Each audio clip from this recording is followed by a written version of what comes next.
साहब की गज़ल है, एक आपसे चाहूँगा कि शेयर करूँ कि बड़ी खूबसूरत तशबीह कि भंवर की गोद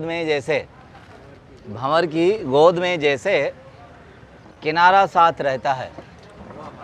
भंवर की गोद में जैसे किनारा साथ रहता है, कुछ ऐसे ही तुम्हारा और मेरा साथ रहता है। कुछ ऐसे ही हमारा और तुम्हारा साथ रहता है। मोहब्बत हो कि नफ़रत हो, उसी से मशवरा होगा। मोहब्बत हो कि नफ़रत हो, उसी से मशवरा होगा।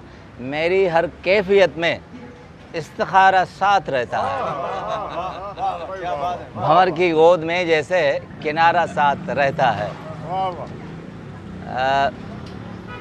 सफ़र में ऐन मुमकिन है मैं खुद को छोड़ दूं, लेकिन बड़ी खूबसूरत तशबीह।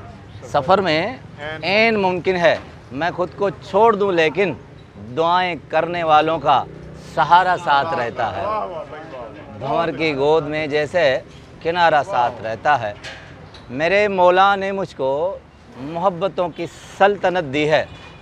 सुनिएगा, मेरे मौला ने मुझको मोहब्बतों की सल्तनत दी है, मगर पहली मोहब्बत का खसारा साथ रहता है। भंवर की गोद में जैसे किनारा साथ रहता है, कुछ ऐसे ही तुम्हारा और हमारा साथ रहता है। बहुत शुक्रिया।